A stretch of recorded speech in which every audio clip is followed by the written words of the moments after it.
Okay, so this is represent relation and functions, and that should actually say represent relations and functions. Sorry about that. But this is the beginning of a new chapter, so we have a lot of definitions. We have a lot of just explaining what we're talking about here, because we're going to be talking about relations and functions. So let's just go ahead and get started. Relation, a mapping or pairing of input and output values. Okay. And we have domain and range. And domain is all the x values of a given relation, which we refer to as inputs. Okay, and then we have range, which is all the y values of a given relation, which we also refer to as the outputs. Okay, so there's lots of different ways to represent relations. We have ordered pairs. You guys are used to seeing these. Here we have our inputs, which we also refer to as our x's, right? And our outputs, which are our y's. So you're used to seeing them like this. These are ordered pairs. You're probably used to seeing them as a table as well. We also can graph those things, and so here we have a visual representation of those points. And here we have what we call a mapping diagram. And this one's probably new to you. If you have seen it before, it's good. But basically it just kind of shows you if we have this number where the input, if we're given this number as an input, this is where it outputs to, okay? And this actually leads us into functions, because functions follow a special type of thing. And that is that you can only have one input for every output. So if I look at this table here, I have -5 and 3. I also have -5 and -3. This would not be a function, okay? This graph also, since it's the same values, would not work. So let's take a look at a better thing of functions. First, we're going to have to identify them, and functions again must have one output for every input. Okay, so vertical line test. This is how we test if we have a graph of a function, whether it is a function or not. And all you want to do is, if you have your pencil, if you're looking at your graph, you make a vertical line with it, and you just drag it across. And if it is a function, I should only cross the line of the function once.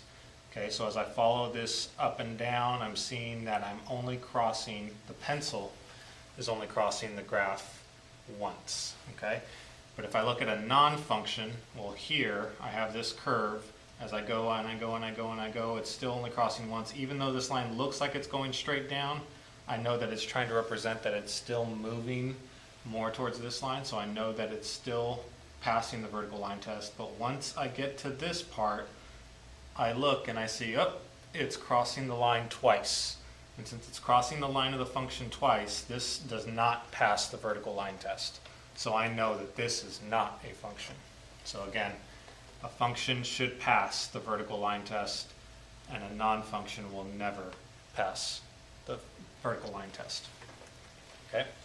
So this might be new to you as well. We have a different notation for functions, and we use f of x, and that's for all functions. So whenever you see something given as f of x, that means you know right off the bat that it is a function. Okay?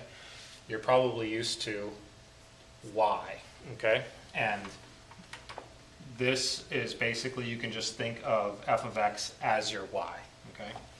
But again, a function has to have this quality. Okay, so linear functions will always look like this. This is one standard way to write them. Again, f of x equals mx plus b. You're probably used to y equals mx plus b. So a little bit different, but the same idea. And the linear function, it's linear because this formula right here, y equals mx plus b, you probably remember from Algebra 1, will always give you a straight line, right? So that's why this formula is for linear functions. And nonlinear functions, again, you're still going to use f of x, but it could have any kind of way of writing it. They could be x squared, there could be x cubes, there could be anything, but every nonlinear function is always going to have x to a higher power than 1. So x squared, x to the third, x to the fourth. If you notice our linear function, it has x in it. It's not written because mathematicians are lazy, but there is a 1 there. Because it's to the 1, that's what makes it linear. If it's nonlinear, it's going to have something to a higher power. Okay? So let's look at our first example. We have graph the line, okay?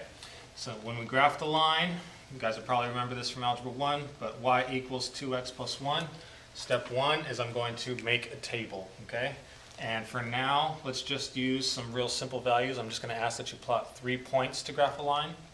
And I'm going to suggest that you use -1, 0, and, oops, I put -1 twice. This should be +1, right?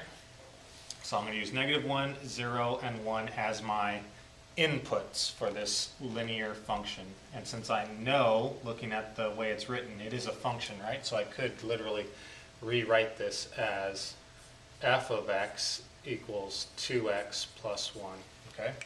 And the reason they want you to start writing it like this is because you want to think of this is a function, it's like a machine. If I plug in this input into my machine, whatever I plug in here, I plug in -1, this machine or this function says, oh, okay, I'm going to plug everywhere I see x, I'm going to plug in -1.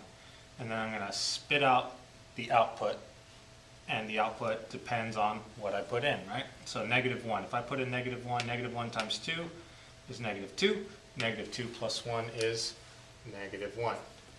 Okay, now let's look at 0. Well, 0 is easy. If I plug in 0 in here, I get 0 times 2. 0 times 2 is 0. 0 plus 1 is 1.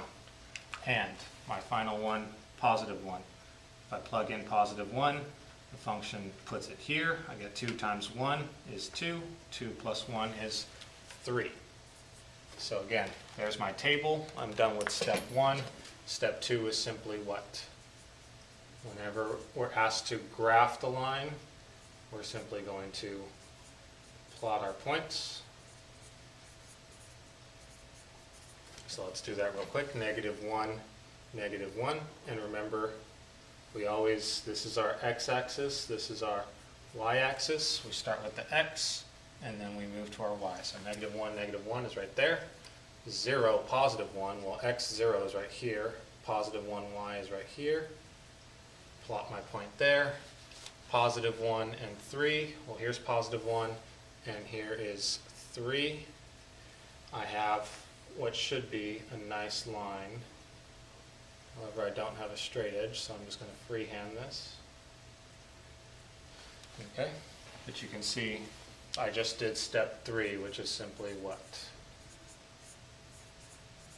All I had to do was connect the dots, right?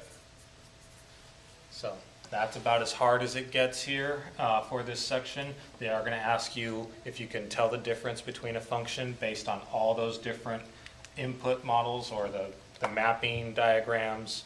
You should be able to tell what a function is and what a function is not. Okay, so this has been linear relationships and functions.